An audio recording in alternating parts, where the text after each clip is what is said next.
Reggie, ça aura vraiment été ce personnage qu'on n'attendait pas du tout, qu'on prenait pas au sérieux, mais au final, nous aura livré un des plus beaux combats de Jujutsu.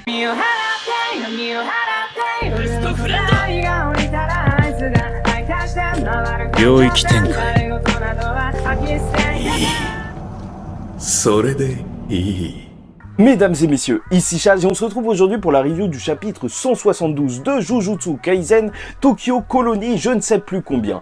Et il marque la fin du combat entre Megumi et Reggie. Et je voulais juste commencer par vous dire que c'est vrai que le match-up il est super intéressant, aussi bien pour Megumi qui en fait a pu montrer le panel de ses techniques, parce que je vous rappelle que même son extension de territoire, si Reggie il y a résisté parce qu'il mettait de l'énergie maudite sur ses pieds pour pas tomber dans l'ombre.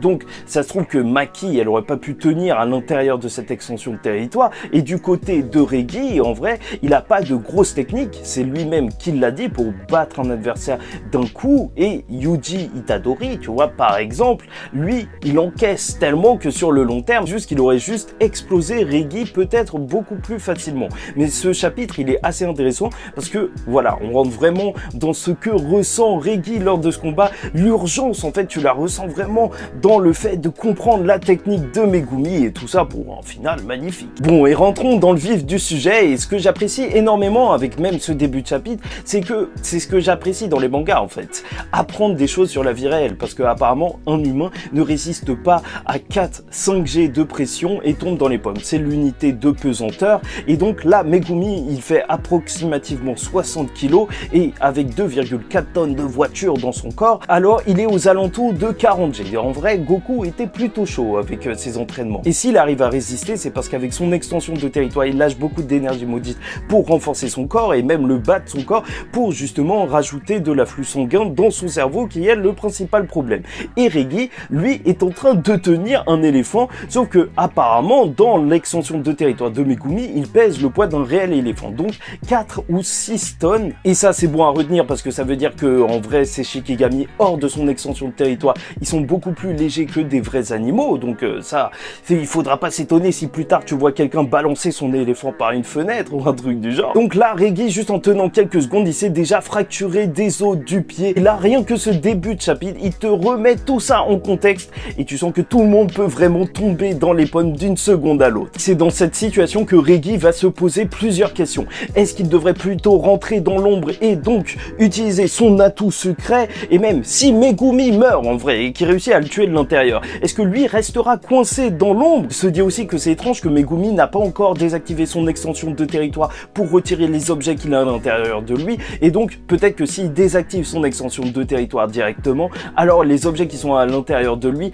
restent et il faut les retirer après, et donc il pourrait pas résister à la pression de toutes ces voitures. Et au final, même si lui, Reggie, rentre à l'intérieur de l'ombre, il sait même pas comment ça se passe à l'intérieur parce que ça a l'air liquide, mais est-ce qu'il pourra respirer? Et donc il va décider de lâcher son dernier atout, sauf que la pression elle va être trop forte et il va tomber à l'intérieur de l'ombre, et tu vois qu'en fait il y a littéralement rien, tout ce qu'il peut faire c'est tomber, il n'y a même pas d'air pour respirer. Et alors que Megumi justement il attend qu'il soit KO pour le rejeter à l'extérieur de l'ombre, alors Reggie va refaire surface parce qu'il va donner l'ordre à une des voitures à l'intérieur de remonter à la surface, de la même manière qu'il faisait avec ses couteaux qui s'envolaient, sauf que quand il fait ça, alors il perd l'objet et il disparaît, et donc Megumi est un petit peu plus libre de ses mouvements, sauf qu'à l'extérieur il va lâcher son atout qui est en réalité carrément une maison, parce que oui, on en est à là dans Jujutsu. Et en théorie, ça devrait complètement écraser Megumi, sauf que Reggie va se retrouver d'un coup sous l'eau, et tout ça c'est dû au fait que Megumi il a désactivé son extension de territoire et a foncé dans son ombre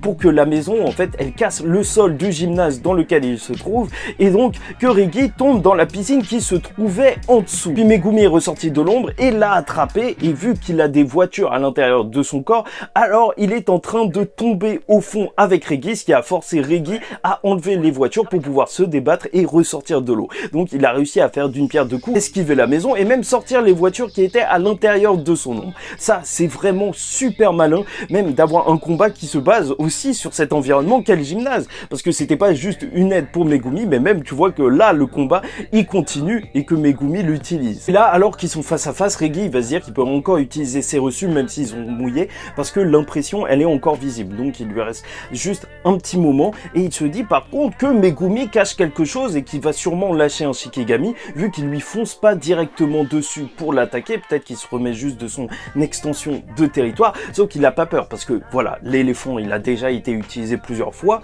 donc c'est sûr qu'il va pas l'utiliser une nouvelle fois parce que ça coûte trop d'énergie maudite, et les lapins et même nuées, c'est pas des choses qui peuvent le tuer en un coup, donc il n'a plus peur de rien et ça va partir dans un combat mano à mano. L'occasion de voir que Reggie en fait physiquement il est super fort en combat rapproché et ça explique pourquoi il a pu tenir quand même l'éléphant, et alors qu'il réussit à faire baisser la garde de Megumi et qu'il pense pouvoir lâcher le coup final, en fait c'est lui qui a baissé sa garde parce que Megumi l'a eu en fait. Je trouve que c'est vraiment une belle métaphore de tout ce combat parce que à chaque fois que Reggie pensait prendre l'ascendant, pensait avoir compris Megumi, bah il se fait manger, et là littéralement, puisque en fait le chien de Jade qui avait disparu, c'est vrai que c'était bizarre dès le début du combat juste à cause de petits couteaux dans sa bouche, bah en fait il est encore là depuis le début. Megumi il avait fait semblant, il va lui manger un bout de la gorge et un bout de la tête, donc je pense qu'on peut présumer facilement qu'il est mort. Et Reggie, en tombant, dira qu'au final, tout en revient toujours au mensonge dans les combats d'exorcistes.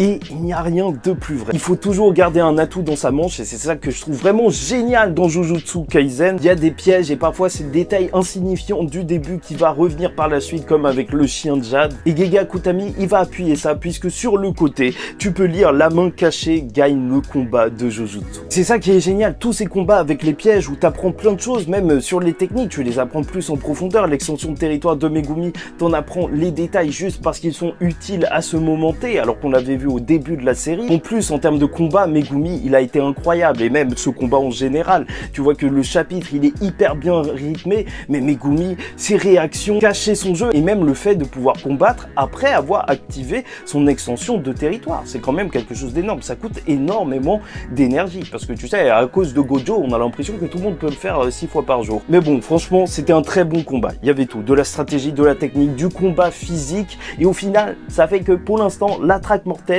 c'est juste énorme. Bref, voilà tout pour moi. Vu qu'on a parlé des symboliques et tout un petit peu dans les vidéos d'avant, bah il n'y a plus grand chose à en dire. C'était vraiment juste la conclusion du combat. Donc j'espère que vous avez apprécié cette vidéo. En tout cas pour moi c'était un plaisir de vous la faire. N'hésitez pas à liker ou disliker la vidéo si ça vous a pas plu. Commentez, donnez-moi votre avis en commentaire, et même est-ce que vous pensez qu'on va retourner sur Yuji dans le prochain chapitre ou directement on va passer sur Yuta ou quelqu'un d'autre. Bon, en attendant la prochaine, je vous dis ciao tout le monde, faites très attention à vous et surtout abonnez-vous à la chaîne et paix sur vous.